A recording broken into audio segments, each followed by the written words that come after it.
Hallelujah. Good morning. ಬೆಳಗಾಯ್ತು ಪ್ರಿಯರೇ, ಎಚ್ಚರಗೊಂಡಿದ್ದೀರಾ? ಬನ್ನಿರಿ, ಚಿಕ್ಕ ಪ್ರಾರ್ಥನೆಯೊಂದಿಗೆ ಈ ದಿನ ವಾಕ್ಯ ಧ್ಯಾನಿಸೋಣ. ಪರಿಶುದ್ಧ ದೇವರೇ, ನಿಮಗೆ ವಂದನೆಗಳು. ಮತ್ತೊಂದು ದಿನ ಕೊಟ್ಟಿದ್ದೀರಿ, ಮತ್ತೊಂದು ಸಾರಿ ನಮ್ಮೊಂದಿಗೆ ಮಾತಾಡಿರೆಂದು ಕ್ರಿಸ್ತನ ನಾಮದಲ್ಲಿ ಬೇಡುತ್ತೇನೆ ತಂದೆಯೇ, ಆಮೇನ್. ಚೆನ್ನಾಗಿದ್ದೀರಾ? ಪ್ರಶಾಂತವಾಗಿ ನಿದ್ದೆ ಮಾಡಿದ್ದೀರಾ? ಬನ್ನಿ ಹಾಗಾದರೆ ದೇವರ ವಾಕ್ಯ ಧ್ಯಾನಿಸೋಣ. ಯೇಸು ಕ್ರಿಸ್ತನು ಈ ಲೋಕಕ್ಕೆ ಬರುವುದಕ್ಕಿಂತ ಮುಂಚೆ ಆತನ ಜನನದ ಕುರಿತು ಅನೇಕ ಪ್ರವಾದನೆಗಳು ಬರೆಯಲ್ಪಟ್ಟಿದ್ದವು. ಅವೆಲ್ಲ ನೆರವೇರಿಸುವುದಕ್ಕಾಗಿ ಆತನು ಈ ಲೋಕಕ್ಕೆ ಬಂದನು. ಹಾಗೆಯೇ ಆತನ ಶಿಲುಬೆ ಮರಣದ ಕುರಿತಾಗಿ, ಪುನರುತ್ಥಾನದ ಕುರಿತಾಗಿಯೂ ಕೂಡ ಅನೇಕ ಲೇಖನಗಳು ವಿವರಿಸಿದುವು, ಪ್ರವಾದನೆಗಳು ಪ್ರವಾದಿಸಲ್ಪಟ್ಟವು. ಶಾಸ್ತ್ರದಲ್ಲಿ ಹೇಳಿರುವ ಪ್ರಕಾರವೇ ಆತನು ಮರಣ ಹೊಂದಿ, ಶಾಸ್ತ್ರದಲ್ಲಿ ಹೇಳಿರುವ ಪ್ರಕಾರವೇ ಆತನು ತಿರುಗಿ ಎದ್ದು ಬಂದನು. ಹಾಗೆಯೇ ಆತನ ಬರೋಣದ ಕುರಿತು ಅನೇಕ ವಿಷಯಗಳು ಬರೆಯಲ್ಪಟ್ಟಿವೆ. ಅವು ಇನ್ನೂ ನೆರವೇರಿಲ್ಲ, ಆದರೆ ಯೇಸುವಿನ ಬರೋಣದ ಸಮಯ ಅತಿ ಸಮೀಪವಾಗಿದೆ.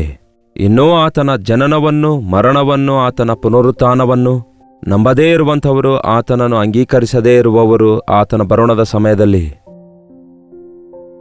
ಅಂದರೆ ಮೇಘರೂಢನಾಗಿ ಬಂದಂತಹ ಯೇಸುವನ್ನು ನೋಡಿ ಎದೆ ಬಡಿದುಕೊಂಡು ಅಳುತ್ತಾರೆ ಎಂಬುದಾಗಿ ವಾಕ್ಯ ಹೇಳ್ತದೆ.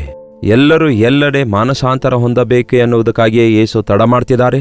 ಹಾಗಾಗಿ ಈ ಸಂದರ್ಭಗಳನ್ನು ನಾವು ಬಳಸಿಕೊಂಡು ಈ ಶಿಲುಬೆಯ ಸುವಾರ್ತೆ ಪ್ರಕಟಿಸುವುದಕ್ಕಾಗಿ ಆಶಿಸುತ್ತಿದ್ದೇವೆ.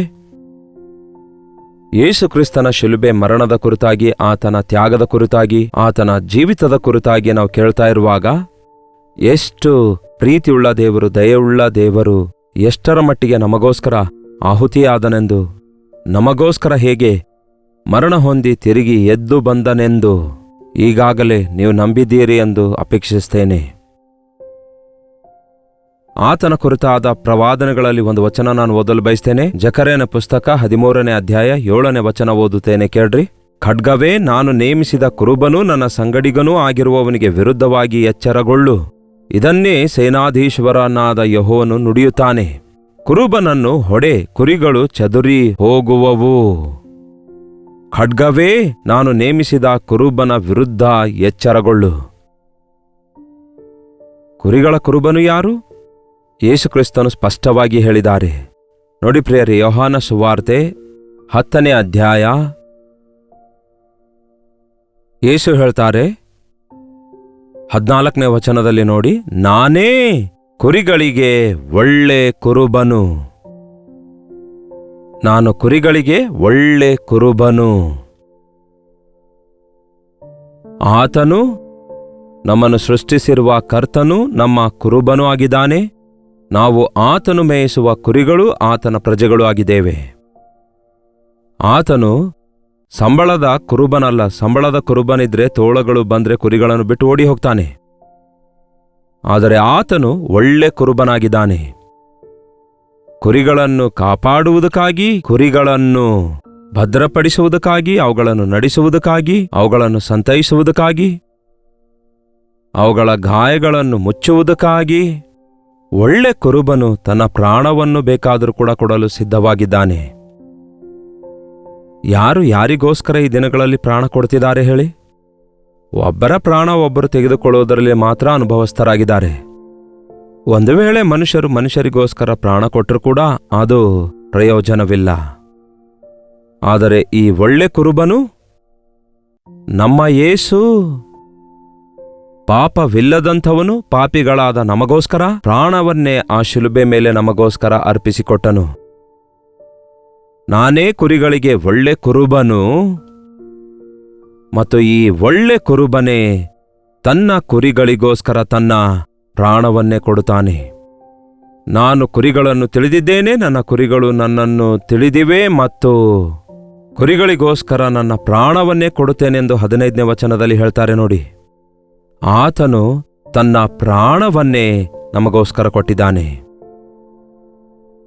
ಖಡ್ಗವೇ, ನಾನು ನೇಮಿಸಿದ ಕುರುಬನ ವಿರುದ್ಧ ಬೀಳು ಅಂದಾಗ ಆತನು ತನ್ನ ಪ್ರಾಣ ನಮಗೆ ಯಾಕೆ ಕೊಟ್ಟಿದ್ದಾನೆ? ಯಾವ ಖಡ್ಗದ ಕುರಿತಾಗಿ ನೀವು ಕಾಣಲಿಚ್ಛಯಿಸುವುದಾದರೆ, ಆದಿಕಾಂಡ 3ನೇ ಅಧ್ಯಾಯದಲ್ಲಿ ಆದಾಮನು ಹವ್ವ ಪಾಪ ಮಾಡಿದ ನಂತರ ದೇವರು ಅವರನ್ನು ಎದೇನ್ ತೋಟದಿಂದ ತಳ್ಳಿಹಾಕಿ 3ನೇ ಅಧ್ಯಾಯ 24ನೇ ವಚನ ಹೇಳುತ್ತೆ, ಆದಾಮನನ್ನು ಏದೇನ್ ತೋಟದಿಂದ ಹೊರಡಿಸಿಬಿಟ್ಟನು, ಅದಲ್ಲದೆ ಜೀವವೃಕ್ಷಕ್ಕೆ ಹೋಗುವ ದಾರಿಯನ್ನೂ ಕಾಯುವುದಕ್ಕೆ ಆತನು ಏದೇನ್ ವನದ ಪೂರ್ವ ದಿಕ್ಕಿನಲ್ಲಿ ಕೆರೂಬಿಯರನ್ನು ದಗದಗನೆ ಪ್ರಜ್ವಲಿಸುತ್ತಾ ಸುತ್ತುವ ಕತ್ತಿಯನ್ನು ಇರಿಸಿದನು, ಅಂದರೆ ನಿಲ್ಲಿಸಿದನು. ಯಾರೊಬ್ಬರು ಮತ್ತೆ ಹೋಗಿ ಆ ಜೀವವೃಕ್ಷದ ಫಲವನ್ನು ತಿನ್ನಲಾರದಂತೆ. ತಿಂದ್ರೆ ಏನಾಗ್ತದೆ ಅಂತೀರಾ? ತಿಂದ್ರೆ ಇನ್ನು ನಾವು ಸಾಯೋದೇ ಇಲ್ಲ, ಬಹಳ ಚೆನ್ನಾಗಿರುತ್ತೆ ಅಂತೀರಾ? ಹಾಗಾದ್ರೆ ಕೇಳಿ, ನಮ್ಮ ಮನೆಯಲ್ಲಿರುವ ಯಾರೊಬ್ಬರು ಸತ್ತಿಲ್ಲ ಅಂದ್ಕೊಳ್ಳಿ. ನಮ್ಮ ತಾತ, ಅಜ್ಜಿ, ಅಮ್ಮಳ ಅಮ್ಮ, ಅಮ್ಮಳ ಅಪ್ಪ, ತಾತ ತಾತ ತಾತ ತಾತ ತಾತ ಇವರೆಲ್ಲ ಪೂರ್ತಿ ಮುಪ್ಪಿನ ವಯಸ್ಸಿನವರಾದ್ರೂ 300-400 ವರ್ಷ ಆದ್ರೂ ನಡೀಲಿಕ್ಕಾಗದೆ, ಕೂತ್ಕೊಳ್ಳಲಿಕ್ಕಾಗದೆ ಮಂಚದ ಮೇಲೆ ಬಿದ್ದವರು ನಮ್ಮ ಮನೆಯಲ್ಲಿದ್ರೆ, ನಮ್ಮ ಮನೆಯಲ್ಲಿ ಪರಿಸ್ಥಿತಿ ಆ ಗಳಿಗೆಯಲ್ಲಿ ಯಾವ ರೀತಿಯಾಗಿರುತ್ತೆ ಎಂದು ಒಂದು ಸಾರಿ ಆಲೋಚಿಸಿರಿ. ಒಂದು ಮನೆಯಲ್ಲಿರುವವರಲ್ಲಿ ಯಾರು ಸಾಯಲಾರದೆ 500ವರೆಗೂ ಅಥವಾ 1000 ವರ್ಷಗಳವರೆಗೂ ಬದುಕಿದ್ದಾರೆ ಅಂತ ಅಂದ್ಕೊಳ್ಳಿ. ಆ ಸಮಯದಲ್ಲಿ ಯಾವ ರೀತಿಯಾಗಿರುತ್ತೆ ನಮ್ಮ ಮನೆ? ಜೀವಂತ ಶವಗಳ ಹಾಗೆ ಬಿದ್ದಿರುತ್ತೆ ಅಲ್ಲವೇ? ವೃದ್ಧರಾದಾಗ್ಯೂ ಕೂಡ ಅವರಿಗೆ ಮರಣ ಒಂದು ವೇಳೆ ಬರದೇ ಇದ್ದರೆ ಹೇಗಿರುತ್ತೆ? ಎಷ್ಟೋ ಜನ ವೃದ್ಧರು ಸಾವು ಕೋರಿಕೊಳ್ತಾರೆ ಗೊತ್ತಾ? ಅಯ್ಯ ಸಾಕು, ಇನ್ನು ನನ್ನ ಬದುಕು, ನಾನು ಸತ್ತು ಕರ್ತನ ಬಳಿಗೆ ಹೋಗುವ ಹಾಗೆ, ನಾನು ಪರಲೋಕಕ್ಕೆ ಹೋಗುವ ಹಾಗೆ ಪ್ರಾರ್ಥಿಸಿ ಎಂದು ನನಗೆ ಬಂದು ಕೇಳ್ತಾರೆ. ಮರಣ ಎನ್ನುವುದು ಒಬ್ಬ ಕ್ರೈಸ್ತನಿಗೆ ಲಾಭವಾಗಿದೆ. ಮರಣ ಅನ್ನುವುದು ನೂತನ ಜೀವಿತ ಆಗಿದೆ, ಪರಲೋಕ ರಾಜ್ಯ ವಾರಸತ್ವವಾಗಿದೆ. ಹಾಗಾದರೆ ಪಾಪಿಯಾಗಿ ಜೀವಿತ ಕಾಲವೆಲ್ಲ ಜೀವಿಸುವುದಕ್ಕೋಸ್ಕರ ದೇವರು ನಮ್ಮನ್ನು ಸೃಷ್ಟಿಸಿಲ್ಲ, ಆದರೆ ಪರಿಶುದ್ಧರಾಗಿ ಕರ್ತನ ಮಗುವಾಗಿ ಯುಗಯುಗಗಳವರೆಗೂ ತಲತಲಾಂತರಗಳವರೆಗೂ ಜೀವಿಸುವುದಕ್ಕಾಗಿ ಪರಲೋಕಕ್ಕೆ ಹೋದಾಗ ಆತನು ಜೀವವೃಕ್ಷ ನಮಗೆ ತಿನ್ನಲು ಕೊಡ್ತಾನೆ. ಆಗ ಮಹಿಮೆಯ ಶರೀರದೊಂದಿಗೆ ಯುಗಯುಗಗಳವರೆಗೂ ತಲತಲಾಂತರವರೆಗೂ ಆತನೊಂದಿಗೆ ಜೀವಿಸ್ತೇವೆ. ಇದೇನೋ ಒಂದು ತತ್ವವಲ್ಲ, ಇದು ನಿಜ. ಇದೇನೋ ಒಂದು ಮೆಂಟಲ್ ಥಿಯರಿ ಅಥವಾ ಮೈಂಡ್ ಥಿಯರಿ ಅಲ್ಲ. This is what is going to happen. ಅದಕ್ಕೆ ಯೇಸು ಆ ಮಾರ್ಗದಲ್ಲಿ ಯಾರೂ ಹೋಗಲಾರ್ದ ಹಾಗೆ ಖಡ್ಗ ಜ್ವಾಲಗಳನ್ನು ದೇವರಲ್ಲಿಟ್ಟಿದ್ದಾರೆ. ನೋಡಿ, ಯೇಸು ಕ್ರಿಸ್ತನು ನಮಗೋಸ್ಕರ ಒಳ್ಳೆ ಕುರುಬನಾಗಿ ಲೋಕಕ್ಕೆ ಬಂದಿದ್ದಾರೆ. ಕುರುಬನು ಯಾವಾಗಲೂ ಕುರಿಗಳಿಗಿಂತ ಮುಂಚೆ ಹೋಗ್ತಾನೆ. ಹಸುಗಳ ಕುರುಬ ಅವುಗಳ ಹಿಂದೆ ಹೋಗ್ತಾನೆ, ಯಾಕಂದ್ರೆ ಅವುಗಳನ್ನು ಓಡಿಸ್ಕೊಂಡು ಹೋಗ್ಬೇಕು. ಆದರೆ ಕುರಿಗಳ ಕುರುಬ ಮುಂದೆ ಸಾಗುತ್ತಾನೆ, ಯಾಕೆಂದರೆ ಕುರಿಗಳು ಕುರುಬನ ಸ್ವರ ಕೇಳ್ತವೆ, ನನ್ನನ್ನು ಅನುಸರಿಸುತ್ತವೆ ಅನ್ನುವಂತೆ ಅವನು ಮುಂದೆ ಹೋಗ್ತಾನೆ. ಸೊ ನಮ್ಮೆಲ್ಲರಿಗಿಂತಲೂ ಮುಂಚಿತವಾಗಿ ಆತನು ಪರಲೋಕದೊಳಗೆ ಪ್ರವೇಶಿಸಿದ್ದಾನೆ. ಆತನು ಪ್ರವೇಶಿಸುತ್ತಿರುವಾಗ ಅಲ್ಲಿ ಖಡ್ಗ ಜ್ವಾಲೆಗಳಿದ್ವು. ಆ ಖಡ್ಗ ಜ್ವಾಲೆಗಳು ಯಾರ ಮೇಲೆ ಬಿದ್ದುವು? ನಮ್ಮ ಕುರುಬನ ಮೇಲೆ ಬಿದ್ದವು. ಆತನು ಅಲ್ಲಿ ತನ್ನ ಪ್ರಾಣ ಕೊಟ್ಟನು. ಹೌದೋ? ಅಷ್ಟೇ ಅಂತೀರೋ? ಆತನು ಹೇಳಿದ್ದಾನೆ, ಪ್ರಾಣ ಕೊಡಲು ನನಗೆ ಅಧಿಕಾರ ಉಂಟು, ಪ್ರಾಣ ತೆಗೆದುಕೊಳ್ಳಲು ನನಗೆ ಅಧಿಕಾರ ಉಂಟು ಎಂದು ಹೇಳಿದ್ದಾರೆ. ಅದಕ್ಕೆ ಯೇಸು ಹೇಳ್ತಾರೆ, ಕುರಿಗಳಿಗೆ ನಾನೇ ಬಾಗಿಲು, ನಾನೇ ಮಾರ್ಗವೂ ಸತ್ಯವೂ ಜೀವವೂ ಆಗಿದ್ದೇನೆ, ನನ್ನ ಹೊರತು ಯಾರೊಬ್ಬರೂ ತಂದೆಯ ಬಳಿಗೆ ಸೇರಲಾರರು. ಗಮನಿಸಿದ್ದೀರಾ? ದೇವರ ಪ್ರೀತಿಯನ್ನು ನಮ್ಮ ಯೇಸು ವ್ಯಕ್ತಪಡಿಸಿದ್ದಾರೆ ಈ ಲೋಕಕ್ಕೆ ಬಂದಾಗ.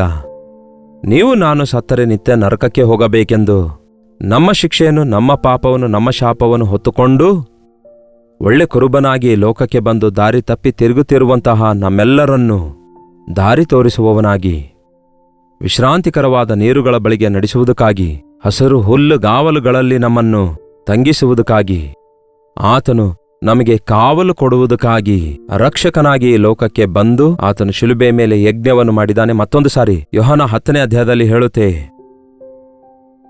ಕುರಿಗಳ ಕುರುಬನಾಗಿ ಕುರಿಗಳಿಗೋಸ್ಕರ ನನ್ನ ಪ್ರಾಣವನ್ನು ಕೊಡುತ್ತೇನೆ. 17ನೇ ವಚನ ಹೇಳುತ್ತೆ, ನಾನು ತಿರುಗಿ ಅದನ್ನು ಪಡೆದುಕೊಳ್ಳುವಂತೆ ನನ್ನ ಪ್ರಾಣವನ್ನು ಕೊಡುತ್ತೇನೆ. 18ನೇ ವಚನ ಹೇಳುತ್ತೆ, ನನ್ನ ಪ್ರಾಣವನ್ನು ಯಾರೂ ನನ್ನಿಂದ ತೆಗೆಯರು, ನನ್ನಷ್ಟಕ್ಕೆ ನಾನೇ ಅದನ್ನು ಕೊಡುತ್ತೇನೆ. ಅದನ್ನು ಕೊಡುವುದಕ್ಕೆ ನನಗೆ ಅಧಿಕಾರ ಉಂಟು, ಅದನ್ನು ತಿರುಗಿ ಪಡ್ಕೊಳ್ಳುವುದಕ್ಕೆ ನನಗೆ ಅಧಿಕಾರ ಉಂಟು ಎಂದು ಯೇಸು ಹೇಳಿದ್ದಾರೆ. ಈ ಆಲಯವನ್ನು ನೀವು ಕೆಡವಿ ಹಾಕಿರಿ, 3 ದಿನದಲ್ಲಿ ನಾನು ಇದನ್ನು ತಿರುಗಿ ಕಟ್ತೇನೆ ಅಂದಾಗ ಅಲ್ಲಿರುವ ಫರಿಸಾಯರಿಗೂ ಶಾಸ್ತ್ರಿಗಳಿಗೂ ಅದು ಅರ್ಥ ಆಗಲಿಲ್ಲ. ವರ್ಷಗಳವರೆಗೂ ಕಟ್ಟಿರುವ ಈ ಆಲಯ ನೀನು 3 ದಿನದಲ್ಲಿ ಕಟ್ತೀಯಾ ಎಂದು ಹೀಯಾಳಿಸುತ್ತಾರೆ ಹೊರತು ಆತನು ಮಾತಾಡಿದ್ದು ತನ್ನ ಶರೀರವೆಂಬ ಅವಯವಗಳ ಕುರಿತೆಂದು ಅರ್ಥ ಮಾಡಿಕೊಳ್ಳಲಿಲ್ಲ. ನೀವು ಮನುಷ್ಯ ಕುಮಾರನನ್ನು ಶಿಲುಬೆಗೆ ಹಾಕುತ್ತೀರಿ, ಆತನು 3ನೇ ದಿನದಲ್ಲಿ ತಿರುಗಿ ಎದ್ದು ಬರುತ್ತಾನೆ. ಎಂಬುದಾಗಿ ಅಕ್ಷರಶಃ ಈ ರೀತಿ ಯೇಸುವಿನ ಕುರಿತಾದ ಪ್ರವಾದನೆಗಳೆಲ್ಲ ನೆರವೇರ್ತವೆ ಮತ್ತು ಯೇಸು ಕೂಡ ಹೇಳಿರುವ ಮಾತುಗಳೆಲ್ಲ ನೆರವೇರುವುದನ್ನು ಕಾಣ್ತೇವೆ. ಈ ಗುಡ್ ಫ್ರೈಡೆ, ಈಸ್ಟರ್ ಏನೋ ಹಬ್ಬಗಳನ್ನಾಗಿ ಆಚಾರವನ್ನಾಗಿ ಅವಲಂಬಿಸಬಾರದು, ಆದರೆ ನಮ್ಮನ್ನು ಪರಲೋಕ ರಾಜ್ಯಕ್ಕೆ ವಾರಸುದಾರರನ್ನಾಗಿ ಮಾಡಲು ನಮ್ಮ ಶಾಪವನ್ನು ಹೊತ್ತುಕೊಂಡು ನಮ್ಮ ಮರಣವನ್ನು ನುಂಗಿ ಹಾಕಿ ನಮಗೆ ದಾರಿ ತೋರಿಸಿರುವ ಯೇಸು ಕ್ರಿಸ್ತನು ನಮಗೆ ಬೇಕು ಎಂದು ಹೀಗೆ ನಾವು ಆತನಲ್ಲಿ ನಂಬಿಕೆ ಇಡಬೇಕು. ನಾನೇ ಮಾರ್ಗವೂ ಜೀವವೂ ಸತ್ಯವೂ ಆಗಿದ್ದೇನೆ ಎಂದು ಯೇಸು ಹೇಳಿದ್ದಾರೆ. ಯಾರೂ ಯೇಸುವನ್ನು ಶಿಲುಬೆಗೆ ಹಾಕಿಲ್ಲ ಪ್ರಿಯರೇ, ಹಾಕ್ಲಿಕ್ಕೂ ಆಗ್ತಾ ಇರಲಿಲ್ಲ. ಜೀವಾಧಿಪತಿಯನ್ನು ಕೊಲ್ಲುವವರು ಯಾರು?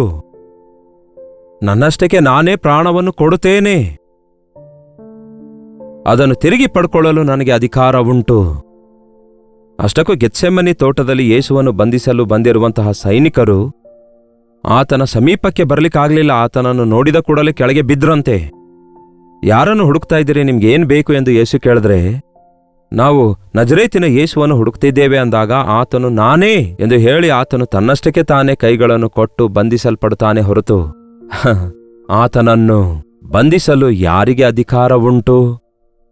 ಆತನನ್ನು ಮರಣ ಹೊಂದುವುದಕ್ಕಾಗಿ ಆತನಿಗೆ ಶಿಲುಬೆಗೆ ಹಾಕಿದ ನಂತರ ಸಮಾಧಿಯೊಳಗೆ ಇಡಲ್ಪಟ್ಟಾಗ್ಲೂ ಕೂಡ ಆ ಸಮಾಧಿ ಆತನನ್ನು ಬಂಧಿಸಿಡಲಾಗಲಿಲ್ಲ. ಆತನನ್ನು ಕಟ್ಟಿಟ್ಟಿರುವಂತಹ ವಸ್ತ್ರಗಳು ಕೂಡ ಆತನನ್ನು ಬಂಧಿಸಿಡಲಿಲ್ಲ. ಲಾಜರನು ತಿರುಗಿ ಎದ್ದು ಬಂದಾಗ ಅವನು ಇನ್ನೂ ವಸ್ತ್ರದಿಂದಲೇ ಸುತ್ತಲ್ಪಟ್ಟವನಾಗಿದ್ದನು. ಜನರು ಅದನ್ನು ಬಿಚ್ಚಬೇಕಾಯಿತು.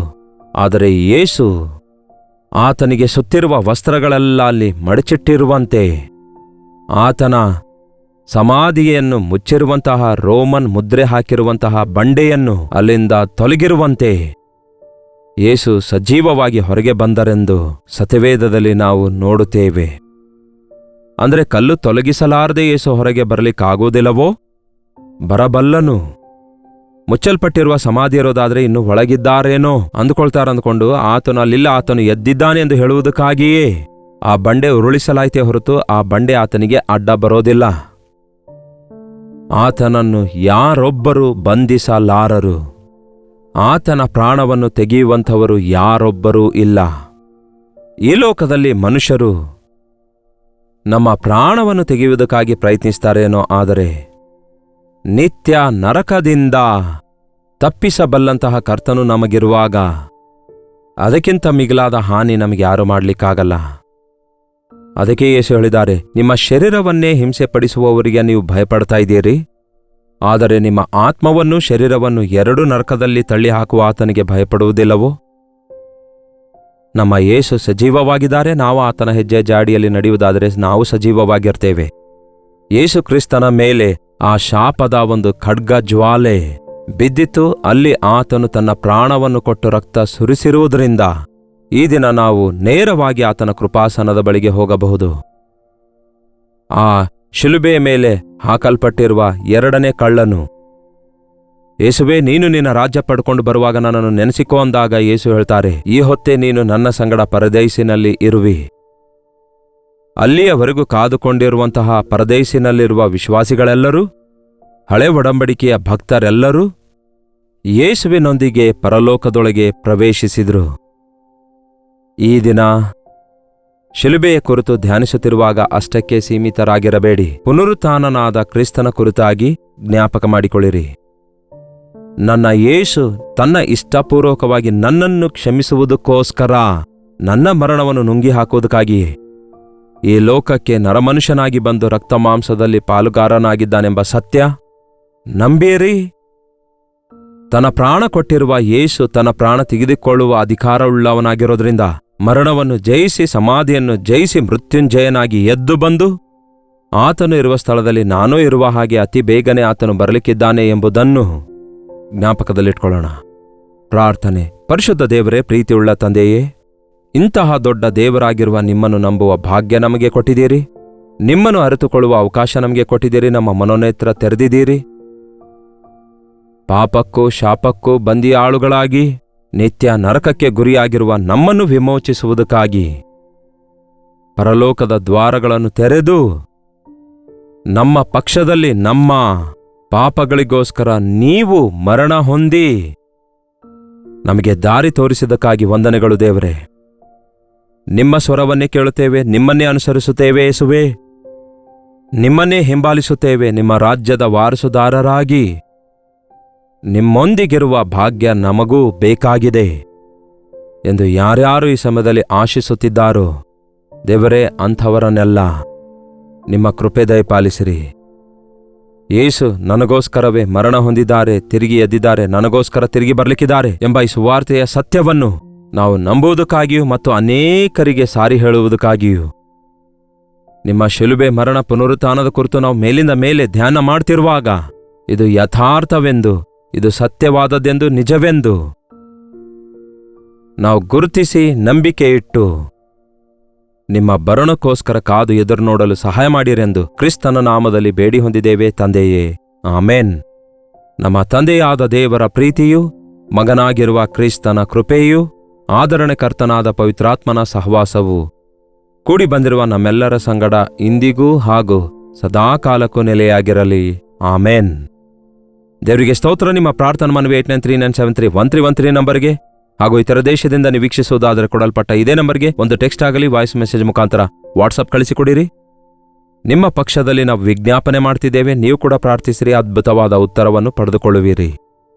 Doctor Jaipal Kannada YouTube channel subscribe ಮಾಡಿಕೊಂಡು ಲೈಕ್ ಮಾಡುವುದನ್ನು, ಶೇರ್ ಮಾಡುವುದನ್ನು ಮರೆಯಬೇಡಿ. ಮತ್ತು ಪ್ರತಿದಿನ ಉದಯದಲ್ಲಿ 7 ಗಂಟೆಗೆ ಈ ಅನುದಿನದ ಧ್ಯಾನ ನಿಮಗೋಸ್ಕರವೇ ಪ್ರಸಾರ ಮಾಡ್ತಿರುವುದರಿಂದ ತಪ್ಪದೆ ವೀಕ್ಷಿಸಿ ಆಧ್ಯಾತ್ಮಿಕವಾಗಿ ಬಲಗೊಳ್ಳಿರಿ. ದೇವರ ಪ್ರೀತಿ ನಿಮ್ಮೆಲ್ಲರನ್ನೂ ಆವರಿಸಿಕೊಂಡಿರಲಿ. ಕರ್ತನ ಚಿತ್ತವಿರುವುದಾದರೆ ಮತ್ತೆ ನಾಳೆ ಇದೇ ಅನುದಿನದ ಧ್ಯಾನ ಎಂಬ ಕಾರ್ಯಕ್ರಮದಲ್ಲಿ ಮತ್ತೊಮ್ಮೆ ಭೇಟಿಯಾಗೋಣ. ಅಲ್ಲಿವರೆಗೂ ದೇವರ ಮಹಾಕೃಪೆ ನಿಮ್ಮೆಲ್ಲರೊಂದಿಗಿರಲಿ.